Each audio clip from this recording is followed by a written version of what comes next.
సినీ రంగంలో సునీల్ అనే పేరు తెలియని వారు లేరు. సాదాసీదా చిన్న చిన్న వేషాల నుండి స్టార్ కమెడియన్గా గుర్తింపు తెచ్చుకొని తనకంటూ ప్రత్యేక స్థానం సినీ రంగంలో ఏర్పాటు చేసుకున్నారు. సునీల్ కామెడీ టైమింగ్, వేల పంచులు, తెర మీద ఆయన నటన చిన్న పెద్ద అని తేడా లేకుండా అందరిలో నవ్వుల వర్షం కురిపించారు. ఈరోజు ఆయన పుట్టినరోజు. ఈ సందర్భంగా ఆయన గురించి మరికొన్ని విశేషాలు మన ఆర్ఎంకే టీవీలో. చెప్పండి శాంకర్రావు గారు. ఈ పొజిషన్ ఎక్స్ట్రా ఏమేం చేస్తామండి? పోస్ట్ పోన్ చేయొచ్చుగా. ఏంటి నువ్వు వస్తున్నావా? ఏం మీరు రాకూడదా? మేము మనుషులం కాదా? నిన్నటిదాకా అలాగే కురదనం పోలేదా? ఈ చదవడాలు పాస్ అవడాలు మన వల్ల ఈ పని కాదురా. ఏదో ఆ టైంకి మన చూడు బాగుండి ఎవడన్నా చూపింతే రాయగలం గానీ స్లిప్పులు కూడా మన వల్ల అవదు. అనవసరంగా ఆలోచన. సునీల్ అసలు పేరు ఇందుకూరి సునీల్ వర్మ. 200 పైగా చిత్రాల్లో ఆయన నటించారు.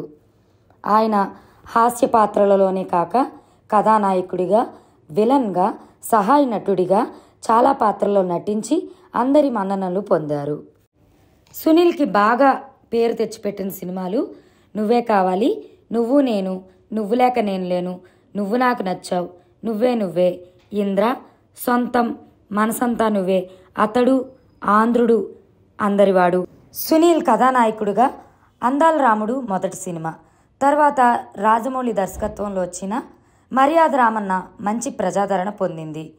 1973 ఫిబ్రవరి 28న భీమవరంలో సునీల్ జన్మించారు. ఈయన ఫైన్ ఆర్ట్స్ బ్రహ్మవరం కళాశాలలో చదువుకున్నారు.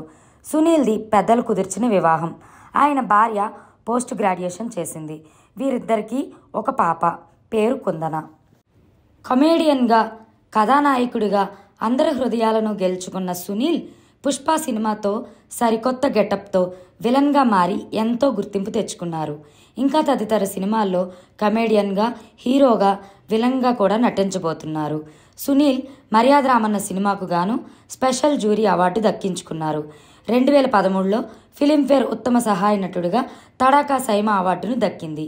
సునీల్ పుట్టినరోజు సందర్భంగా ఇంకా ఎన్నో సినిమాలు నటిస్తూ చాలా అవార్డ్స్ అందుకోవాలని మనస్ఫూర్తిగా కోరుకుంటూ మరెన్నో పుట్టినరోజులు ఇలాగే జరుపుకోవాలని మన ఆర్ఎంకే టీవీ కోరుకుంటుంది.